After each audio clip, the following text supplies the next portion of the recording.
اب اس کے بعد میری اور آپ کی کیا ذمہ داری بنتی ہے؟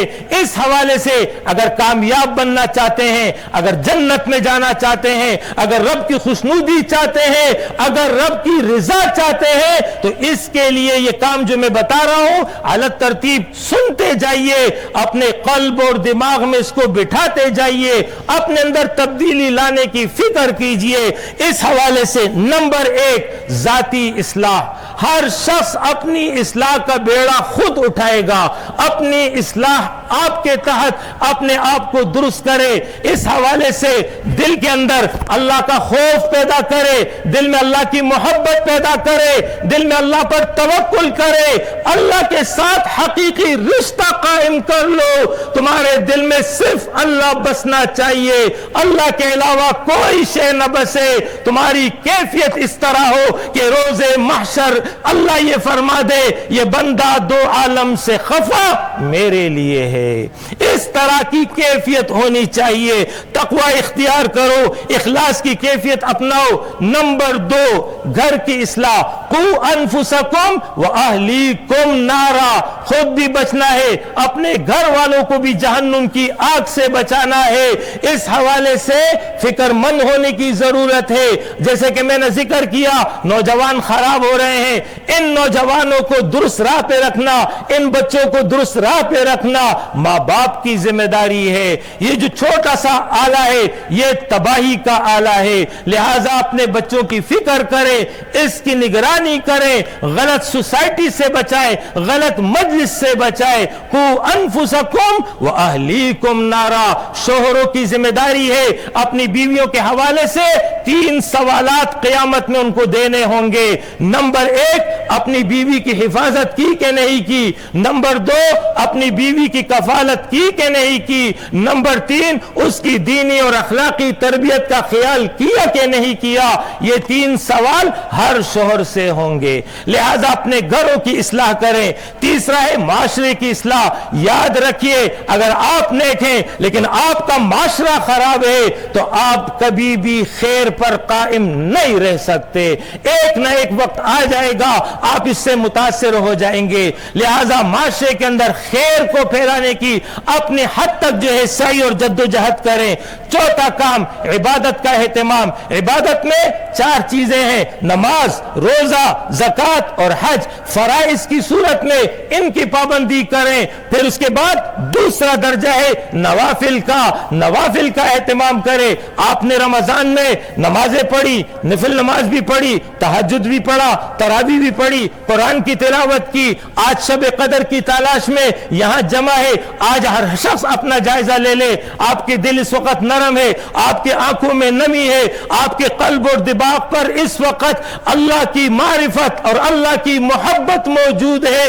یہ اس رمضان کی برکت ہے۔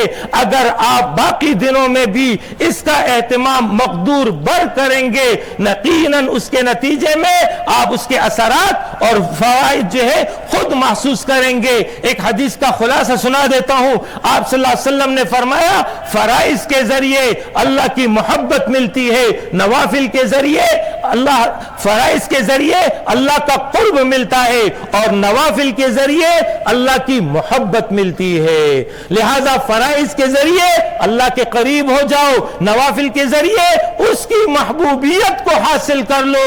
اس سے بڑا اور کیا خوشخبری ہوگی کہ پیغمبر فرما رہے ہیں کہ بندہ اللہ کا محبوب ہو جاتا ہے، اللہ بندے سے محبت کرنے لگتا ہے، اور پھر یہ شان بن جاتی ہے کہ اللہ نے فرمایا میں اس کے کان بن جاتا ہوں جس کے ذریعے وہ سنتا ہے، میں اس کے ہاتھ بن جاتا ہوں جس کے ذریعے وہ پکڑتا ہے، اس کی آنکھ بن جاتا ہوں جس کے ذریعے وہ دیکھتا ہے، اس کے پیر بن جاتا ہوں جس کے ذریعے وہ چلتا ہے۔ مطلب یہ کہ ایسا بندہ مرضات رب کا نمونہ ہوتا ہے، یعنی وہ پھر اللہ کی نگرانی میں زندگی بسر کرتا ہے۔ جب اللہ کا محبوب ہو گیا، جیسے آپ کا بچہ آپ کا محبوب ہے، آپ اپنے بچے کی حفاظت کرتے ہیں، اس طرح اللہ اپنے بندوں کی حفاظت کرتا ہے، گناہ سے ان کو بچا کر کے رکھتا ہے۔ یہ کیفیت حاصل ہوگی جب نوافل کا اہتمام ہوگا۔ اس کے ساتھ ساتھ تلاوت ہے، ذکر ہے، توبہ استغفار رجوع اللہ اس کو اختیار کریں، اور اس کے ساتھ ساتھ بہترین اسلامی اجتماعیت۔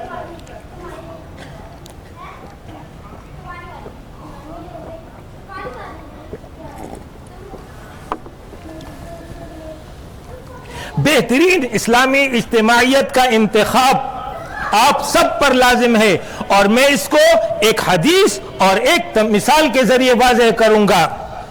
نافق حنزلہ، سیدنا حنزلہ رضی اللہ عنہ صحابی رسول ایک موقع پر گھر سے نکلتے ہیں، بے چینی کے عالم میں چلے آ رہے ہیں، راستے میں ابو بکر صدیق رضی اللہ عنہ سے ملاقات ہوتی ہے، پوچھتے ہیں حنزلہ خیریت؟ کہنے لگے نافق حنزلہ، حنزلہ منافق ہو گیا۔ سیدنا ابو بکر نے فرمایا خیریت؟ یہ بات کیوں کہہ رہے ہو؟ کہنے لگے حضرت جب ہم پیغمبر کی مجلس میں ہوتے ہیں اس وقت ہمارے قلوب کی کچھ اور کیفیت ہوتی ہے، لیکن جب ہم گھروں کی طرف چلے جاتے ہیں ہمارے قلوب کی کیفیت بدل جاتی ہے۔ اسی کو تو نفاق کہتے ہیں کہ ایک وقت میں ایک حالت، دوسرے وقت میں دوسرا حالت۔ اس پر ابو بکر صدیق رضی اللہ عنہ نے فرمایا میری بھی یہی کیفیت ہے، آؤ دونوں چلتے ہیں، پیغمبر سے اپنا مسئلہ دریافت کرتے ہیں۔ دونوں جلیل القدر صحابی اپنا مسئلہ بیان کرتے ہیں۔ رسول اللہ صلی اللہ علیہ وسلم نے فرمایا اے میرے صحابہ، تمہاری وہ کیفیت جو میری مجلس میں ہوتی ہے اگر یہی کیفیت گھروں پہ ہونے لگے تو آسمان سے فرشتے اتر کر تم سے مصافحہ کرنے لگیں گے، کبھی یہ اور کبھی وہ۔ مطلب رسول اللہ صلی اللہ علیہ وسلم کا یہ ہے کہ اگر نیک اجتماعیت اختیار کرو گے، نیک مجلس اختیار کرو گے، اس کے اثرات آپ کے دل پر پڑیں گے، آپ کے دماغ پر پڑیں گے، آپ کی سوچ پر پڑیں گے، آپ کے عمل پر پڑیں گے، اور اگر غلط سوسائٹی کی طرف جاؤ گے تو اس کے اثرات پھر غلط مرتب ہوں گے۔